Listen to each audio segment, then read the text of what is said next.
지난주일 부활주일을 보내며 부활하신 예수님을 찬양했습니다. 부활은 2000년 전의 사건으로 끝난 것이 아니라 우리들의 산 소망이 되어서 현재를 힘있게 살아가게 만드는 귀한 능력입니다. 오늘 사도 바울은 빌립보서 말씀을 통하여 부활의 산 소망을 가진 성도들이 어떻게 살아가야 할지 우리들에게 분명히 가르쳐주고 있습니다.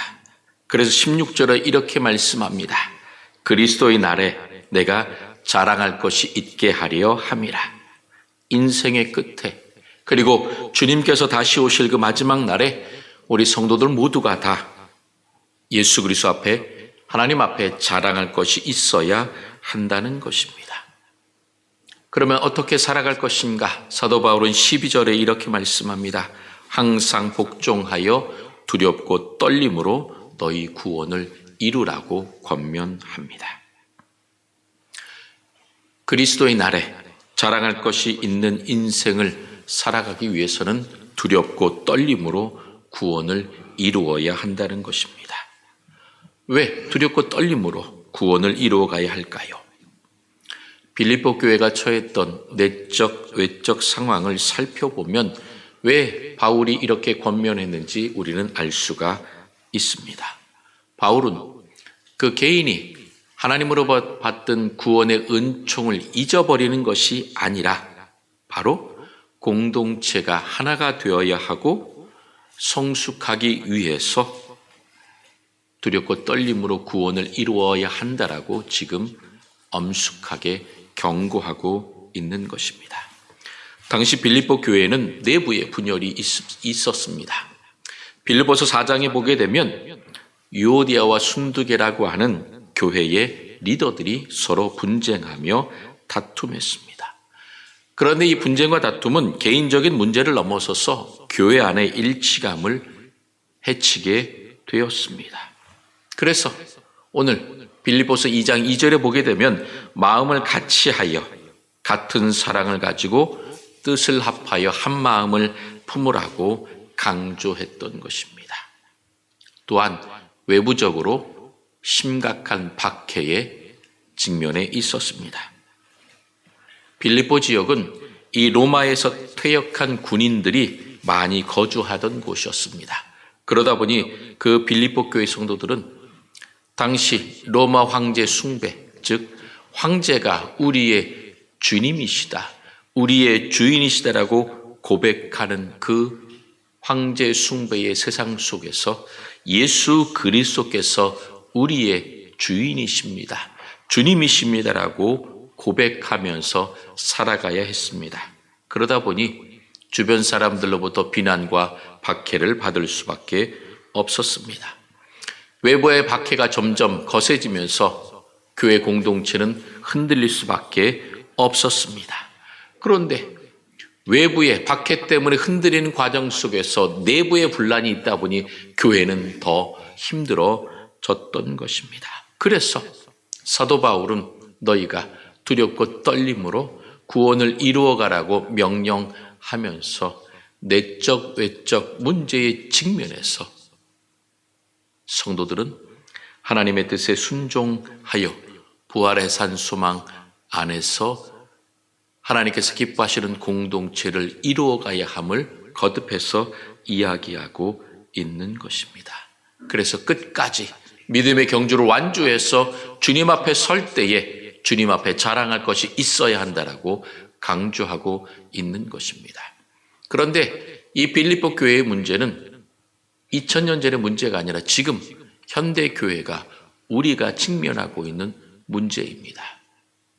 교회 내부에 그리고 교회 외부로부터 사회로부터 겪는 많은 무시와 질시와 박해의 손길들을 우리는 지금 겪고 있습니다.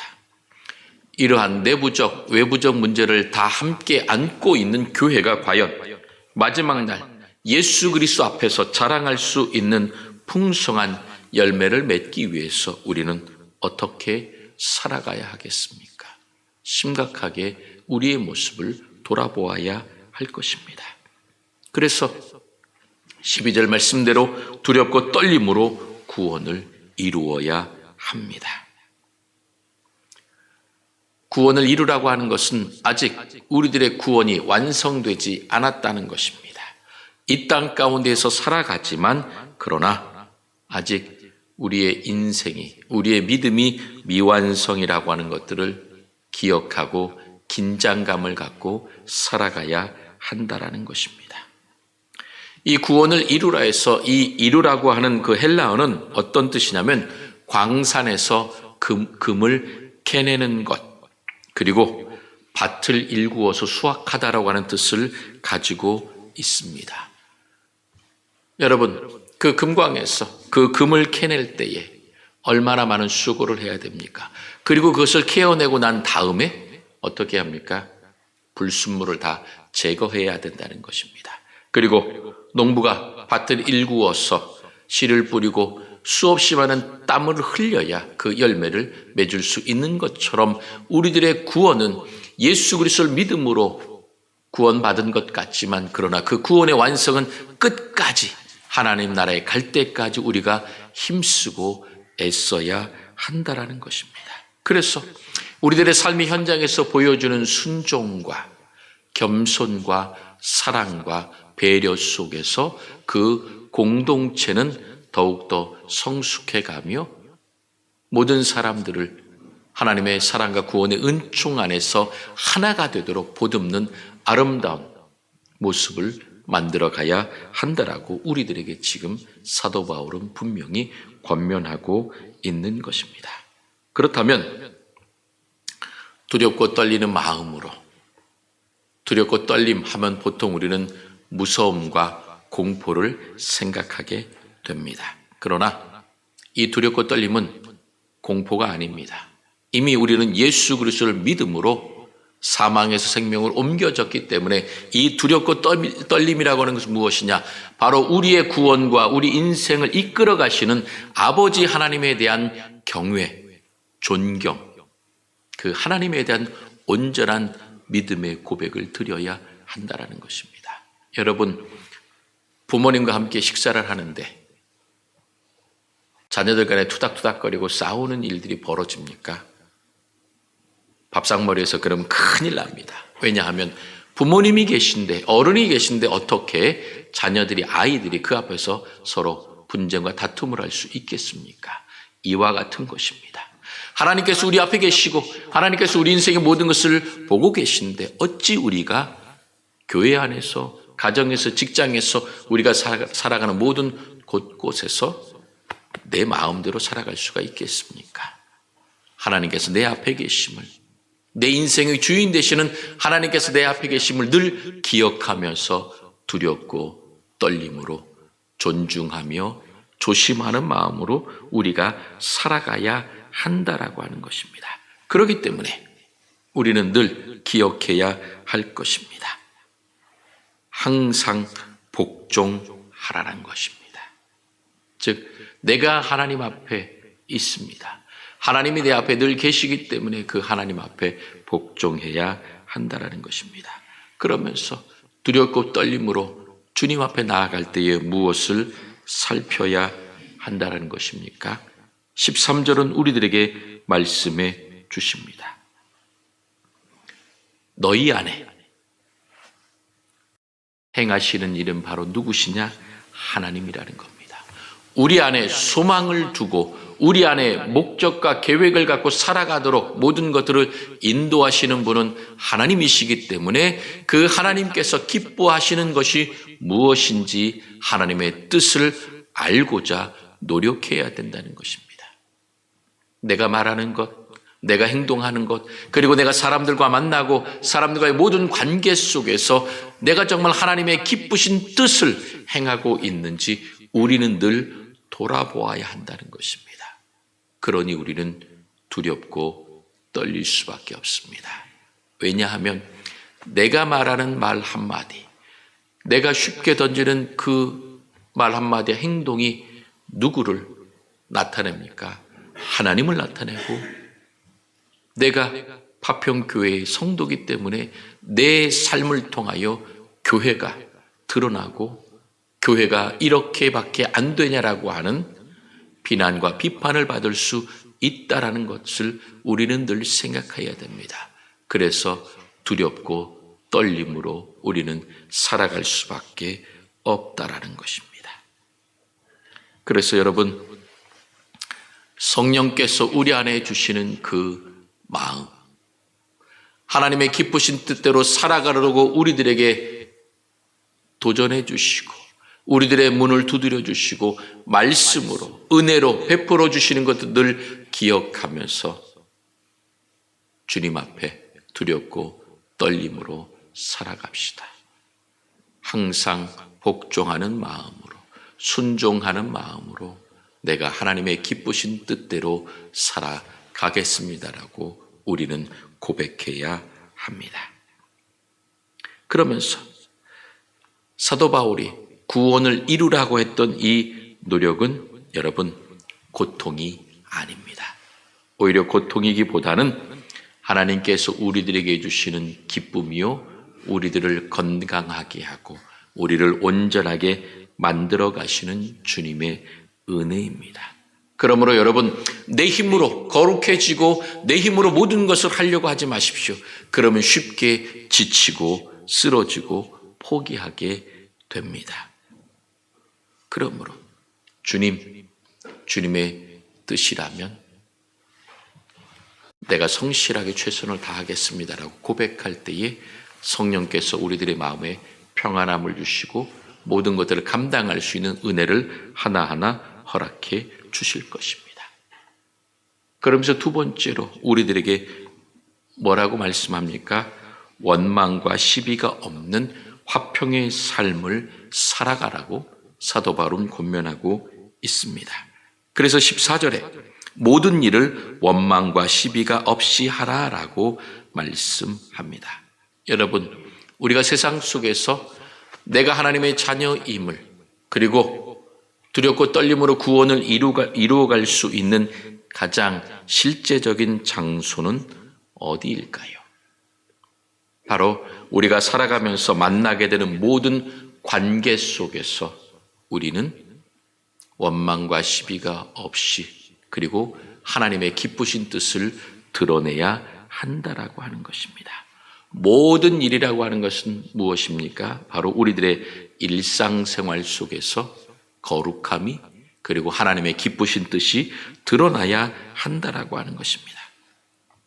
그런데 이 원망과 시비라고 하는 말은 과거 이스라엘 백성들이 출애굽해서 광야에서 보여주었던 전형적인 모습, 늘 하나님을 향해 원망하고 불평하고 시비를 걸었던 그 모습이 바로 이스라엘 백성들의 모습이요, 이것이 우리들에게 너무나도 쉽게 나오는 그러한 모습이라고 하는 것입니다.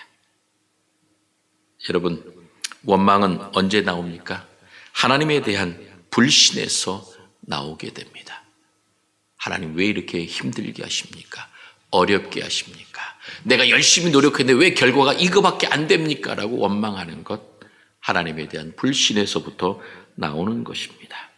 그리고 시비는 어디에서 나옵니까?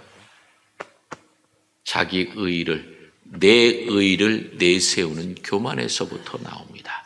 내가 이 정도 하고 내가 이렇게 했으면 내가 이 정도 대접을 받아야지, 왜 당신은 그거밖에 못합니까? 라고 하는 자기 의에서 이 시비가 나오게 된다라고 하는 것입니다. 사도 바울이 왜 원망과 시비를 언급했을까요? 이것이 공동체를 무너뜨리고 세상이 교회를 비웃게 만드는 가장 큰 틈이 되고 약점이 되기 때문입니다. 그래서 그 틈 속에서, 약점 속에서 교회 공동체의 모든 관계가 무너집니다. 깨어집니다. 서로에게 상처를 주면서 아픔이 점점 더 많아지게 됩니다. 그래서 그 상처와 고통과 아픔 속에서 그 개개인이 갖고 있었던 하나님의 사랑과 구원의 은총과 기쁨을 점점 잃어버리게 됩니다. 그러니 교회에 나오는 것도 반갑지 않고 즐겁지 않고 사람 만나는 것 자체도 싫어지는 그러한 모습을, 그러한 결과를 낳게 됩니다. 그러므로 이 절망과 불평과 원망이 결국 분쟁과 다툼을 가져오게 되고 공동체는 깨어지게 되는 것입니다. 여러분, 원래 세상은 내 것, 자기 의와 자기의 이익을 주장하는 그러한 곳입니다. 조금이라도 손해보는 것을 원하지 않습니다. 그렇기 때문에 시비와 원망, 불평, 분쟁과 다툼, 싸움이 언제나 일어난 곳이 세상입니다. 여러분, 세상 사람들 보십시오. 그 돈을 벌기 위해서, 내 것을 갖기 위해서 얼마나 악착같게 살아갑니까?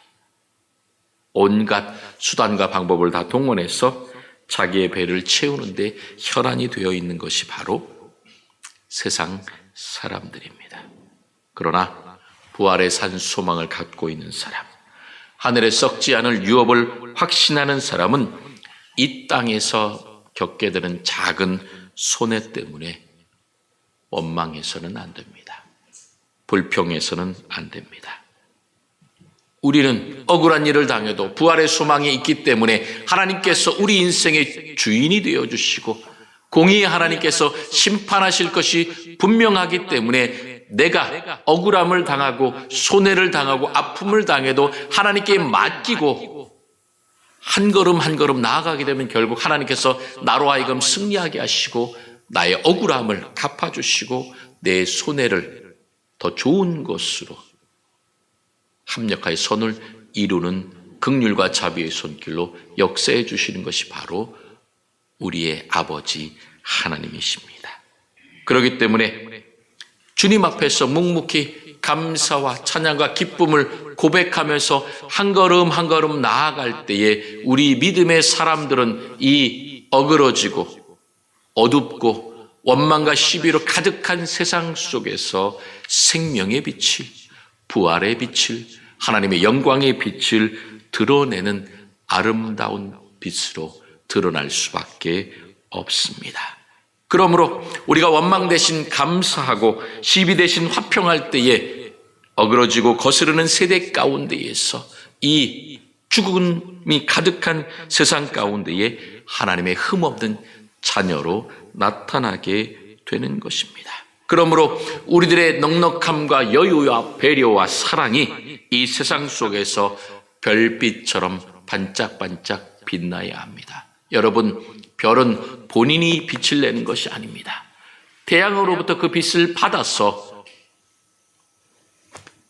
반짝이는 것처럼 보일 뿐입니다. 그러므로 우리가 하나님 앞에서 원망과 시비 없이 늘 기쁨과 감사함으로 두렵고 떨림으로 주님 앞에 나아갈 때에 주님의 사랑과 은총이 우리들에게 비춰짐으로 내가 먼저, 우리가, 교회가 이 어두운 세상을 비치는 밝은 빛으로 드러나게 된다라고 하는 것입니다.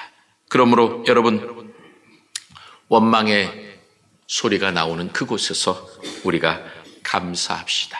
시시비비를 가려야 할 그 자리에 중보와 긍휼을 심는 것이 바로 부활의 소망을 갖고 있는 성도들이 살아가야 할 삶의 모습인 것입니다. 두 사람이 각자 그 투명한 유리그릇에 흙탕물을 들고서 있습니다. 한 사람은 그 흙탕물을 계속 흔들고 한 사람은 그 흙탕물을 각 담겨져 있는 그릇을 그대로 들고 있습니다. 여러분, 두 차이가 어떻게 나타납니까? 계속 흔들어내면 그 흙탕물은 계속 시커멓고 너무나도 보기가 흉하게 됩니다. 그러나 그것을 가만히 갖고 있으면 어떻게 됩니까? 흙탕물은 밑에 다 가라앉게 되고 위에는 맑은 물이 드러나게 됩니다. 여러분, 우리가 흙탕물과 같은 이 세상 속에서 살아갔지만 우리가 원망과 시비가 아니라 사랑과 자비와 긍휼로 겸손하고 온유하게 한 걸음 한 걸음 나아가게 되면 그 흙탕물 같아 보이는 것도 더러운 찌개와 세상은 다 가라앉고 맑은 물이 드러나는 것처럼 우리를 통하여 하나님의 사랑과 구원의 은총이 드러나게 되는 것입니다. 성령께서 우리의 마음을 주장하여 주셔서 평안하고 견고해져서 원망과 시비가 없이 하나님의 영광을 드러내게 되는 것입니다. 마지막으로 사도 바울은 생명의 말씀을 밝히라고 16절에 권면하고 있습니다. 이 밝히다라고 하는 것은 두 가지 의미를 갖고 있습니다. 첫 번째로 횃불처럼 높이 들라는 것입니다. 여기에 생명의 빛이 있다, 생명의 말씀이 있다라고 높이 들어서 보여주라는 것입니다. 그래서 15절에 어그러지고 거스르는 세대 가운데 있어 하나님의 흠없는 자녀로 세상에서 그들 가운데 빛들로 나타내라고 하는 것이 바로 이 생명의 말씀을 밝혀서 높이 드러내라는 것입니다. 우리들의 삶을 통해서 하나님의 영광이, 하나님의 뜻이 드러난다고 하는 것입니다. 그래서 우리는 이 생명의 말씀을 들어서 이곳으로 가야 산다. 이것이 생명의 길이요, 죽음과 죄와 사단의 권세로부터 해방될 수 있는 기쁨의 길이라고 하는 것을 분명히 보여주어야 한다라고 하는 것입니다. 두 번째 의미는 무엇이냐면 그 생명의 말씀을 굳게 붙잡으라는 것입니다. 내게 주신 그 말씀을 내가 굳게 붙잡고 그 말씀 안에서 하나님의 기쁘신 뜻을 깨닫고 순종하며 살아가야 한다라는 것입니다. 세상에 보여주기 전에 내가 분명히 깨닫고 내가 확신하고 내가 알고 있어야 그것들을 사람들에게 이야기하며 예수 그리스도를 믿으십시오, 하나님께서 당신을 사랑하십니다라고 우리가 확신 있게 고백하며 선포할 수 있는 것입니다. 그러므로 외부의 압박이나 세상의 잘못된 가치관 속에서도 우리는 그 복음의 진리를 놓치지 않고 굳게 붙잡고 있어야 합니다. 왜 이렇게 빌립보 교인들에게 생명의 말씀을 밝혀서 굳게 붙잡고 있으라고 사도 바울이 권면했을까요? 그들 내면적으로 서로 분쟁과 다툼이 있기 때문에 그 말씀 안에서 그들의 삶을 온전히 교정하고 붙잡으라는 것입니다. 그리고 로마 황제 숭배를 하면서 로마 황제가 주인이다라고 고백하는 그 세상의 핍박 앞에서 너희들의 내면의 마음을 굳게 하고 주님의 말씀을 굳게 붙잡고 하나님께서 나를 사랑하셨고 예수 그리스도의 구원의 은총을 나는 절대로 포기하지 않습니다. 예수님께서, 하나님께서 내 삶의 주인이십니다라고 강력하게 고백하기 위하여 그 생명의 말씀을 밝히 붙잡으라고 권면하고 있는 것입니다. 그렇다면 생명의 말씀을 밝히 붙잡고 나아가게 되면 그 끝에 어떤 열매를 맺게 될까요? 16절에 보게 되면 생명의 말씀을 밝혀 나의 다름질이 헛되지 아니하고 수고도 헛되지 아니함으로라고 이야기합니다. 즉 믿음의 경주와 그리고 그 복음을 전파하면서도 모든 수고가 헛되지 않도록 그리스도의 날에 자랑할 것이 생긴다는 것입니다. 그것이 바로 무엇입니까? 생명 구원의 역사를 이루어 낸다라고 하는 것입니다. 우리가 마음속에 품고 기도하면 하나님께서 생명 구원의 역사를 이루어 주십니다. 사랑하는 가족을 위해, 사랑하는 이웃을 위해, 내가 만나는 모든 사람들에게 예수 그리스도의 구원의 기쁜 소식이 전파되기를 우리가 소망하며 한 걸음 한 걸음 나아가야 할 것입니다. 그래서 사도 바울은 세상의 성공과 세상의 부와 권세를 자랑하지 않았습니다. 사도 바울은 무엇을 자랑했습니까?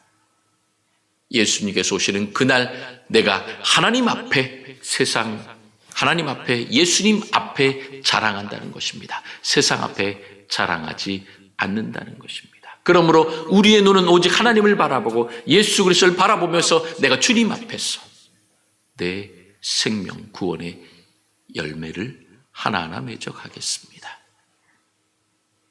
내게 맡겨준 일을 기쁨과 감사함으로 감당하겠습니다라고 고백하며 한 걸음 한 걸음 나아가야 한다는 것입니다. 바로 성도의 삶은 입술에서 그치는 것이 아니라 그 삶으로 직접 보여주어야 하기 때문입니다. 그래서 우리는 그리스도의 편지가 되어 이 세상 속에서 그리스도의 대사가 되어 하나님의 나라가 얼마나 기쁘고 즐거운지 많은 사람들에게 보여주어야 할 책임이 있습니다. 그러므로 나 혼자 거룩해지고 나 혼자 많은 열매를 맺어서는 안 됩니다. 우리는 함께 공동체로서 하나님께서 기뻐하시는 열매를 맺어야 한다는 것입니다. 그래서 우리가 한 마음으로 귀한 열매를 맺어갈 때에 여러분의 일터에서, 가정에서, 그리고 여러분들의 우리들의 삶의 태도를 보고 많은 사람들이 뭐라고 이야기합니까? 당신을 보니 정말 하나님이 살아계십니다 라고 하는 그러한 고백을 듣게 되면 그것이 여러분이 하나님 앞에 드릴 수 있는 최고의 자랑입니다. 여러분이 이미 그 말씀을 들으셨고 그리고 앞으로 그 말을 듣겠다라고 다짐하고 나아가게 된다면 주님께서 오실 그때에 여러분들에게 귀한 생명의 면류관과 상급이 이미 예비되어 있음을 여러분 기대하시고 기뻐하십시오. 그래서 사도 바울은 또한 16절 하반절에 내가 그만큼 수고했다라고 이야기합니다. 내가 했던 이 수고를 알아달라고 자랑하는 것이 아니라 빌립보 교인들을 향하여 내가 이렇게 지금 빌립보서를 기록하고 있을 때 사도 바울은 로마 감옥에 갇혀 있었습니다. 내가 비록 감옥에 갇혀 있지만 내가 너희를 위하여 기도하고 너희들에게 이 서신을 보내는 것은 무엇이냐? 내가 마지막 날에 주님 앞에 자랑할 것이 있음을 나는 확신한다. 그러므로 내가 사랑하는 빌립보 교회 여러분들이요, 여러분들도 하나님 앞에 자랑할 그러한 귀한 열매가 맺혀질 수 있도록 나와 함께 수고합시다. 열심을 냅시다. 최선을 다합시다라고 두렵고 떨림으로 구원을 이루어갑시다. 원망과 시비가 없이 모든 일에 최선을 다합시다. 그리고 생명의 말씀을 밝히 붙잡고 달려갑시다라고 오늘 권면하고 있는 것입니다. 사랑하는 성도 여러분, 우리도 언젠가 주님 앞에 서게 될 것입니다. 그날에 주님께서 물으실 것입니다. 내가 내게 준 부활의 생명으로 너는 어떤 열매를 맺었느냐? 여러분, 무엇라 대답하시겠습니까? 나의 유익만을 위해 살았습니다. 세상과 똑같이 원망하고 시비하고 불평하며 살았습니다 라고 대답해서는 절대로 안 됩니다. 그러므로 우리가 이렇게 대답해야 할 것입니다. 예수님, 성령의 능력으로 거룩함을 선택했습니다. 내 가족과 이웃과 교회 공동체의 생명의 말씀을 밝히는 빛으로 살았습니다. 이런 고백을 우리가 지금부터 하도록 우리가 함께 결단하며 살아가야 할 것입니다.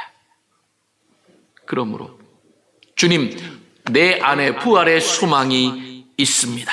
이제부터는 원망과 시비를 버리고 성령님께서 내 마음에 주시는 하나님께서 기뻐하시는 그 뜻을 따라 살겠습니다. 그리스도의 날에 주님 앞에 내어놓을 영광스러운 구원의 열매가 있는 삶을 살아가겠습니다라고 다짐하며 이 거룩한 경주에 최선을 다하여 한 마음으로 달려가서 하나님의 기쁨이 되며 우리에게 주실 풍성한 상급을 누리면서 하나님 나라에서 영생복락을 누리는 우리 모든 성도들이 다 될 수 있기를 주님의 이름으로 축원합니다.